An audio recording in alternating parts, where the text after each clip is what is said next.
I hope all is well with you.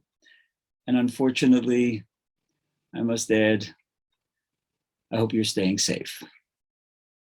This week, we're learning Parshas Vayichi, which concludes Sefer Bereshis. Vayichi is unique in that it's called a Parshas Stuma, a closed Parsha. The reason why it's called that is because every Parsha in the Torah is separated from the previous Parsha by either a few letters or it begins on another line. In the case of Vayichi, it is only separated from the previous Parsha, which is Vayigash. It's separated by just one letter. And there are a number of reasons why this is so and why it's called a Parsha Stuma.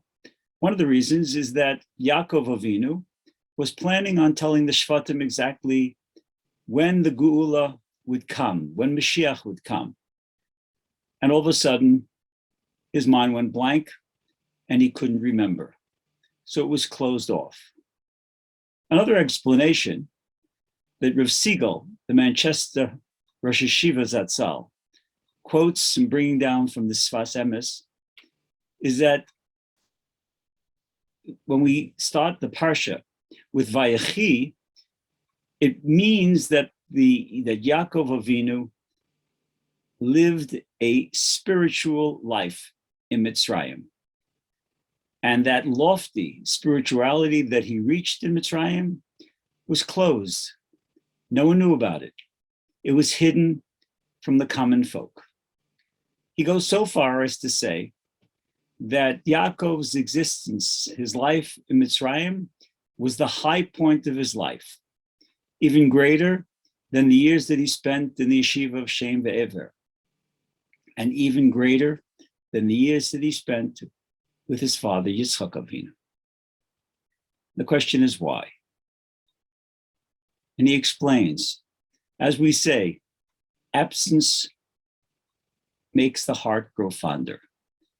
And when Yaakov Avinu was mourning his son Yosef for 22 years, the Shekhinah departed from him and he lost the Ruach HaKodesh that he always had. And then all of a sudden, just before he went down to Mitzrayim and it was revealed to him that Yosef was alive, he went from mourning to tremendous happiness. And when he reached that level of happiness, the Shekhinah returned to him and he received that Ruach HaKodesh. And because he didn't have the Ruach HaKodesh for 22 years, now that he had it, he was exalted in it. And he rose to such spiritual heights that he hadn't experienced before. The Ramban in Parshas Lech Lecha teaches us the general klal of Maaseh Avos Siman Labanim, that the actions of the Avos is important for their descendants, and that what they accomplished in their lives has become part of our DNA.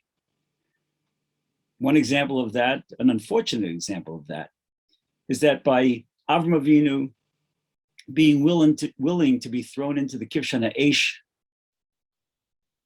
the Jewish martyrs, the Jewish Kedoshim, were able to march into the gas chambers singing Ani Mamin. The DNA that we have, that we've inherited from our forefathers, the spirituality that we have inherited from them, means that we are able to reach tremendous, tremendous heights. Parshas Shemos begins with teaching us the names of the Shvatim. And Rashi asks a basic question that the names were already cited in Parshas Vayigash. Why again is it mentioned in Parshas Shemos? And he answered that the Ribono Shel Olam counted the Shvatim again to show his tremendous love for Klal Yisrael. And the description that Rashi uses is that the Ribono Shel Olam counted Bnei Yisrael, counted the Shvatim like he counts the stars, that he takes each star out and counts it by name. So too, he counted the Shvatim by name. The spiritual DNA that we have inherited from Yaakov Avinu is just like the stars. When it is dark, the stars shine. And we have the ability in this dark gullus to shine. If we're willing to work, if we're willing to move in a positive direction, if we're willing to try to be the best that we possibly can, then we're able to shed tremendous spiritual light in this terrible gullus. And if we're willing to really work hard, and we're willing to really shed wonderful spiritual light in this gullus, then Amir Hashem, the Rabbanu Shalom will reciprocate with the glorious light of the Geula, and that we would experience, and that we will, Amir Hashem, experience the coming of Mashiach from Meher V'Yameinu in our days. Have a wonderful day and a meaningful Shabbos.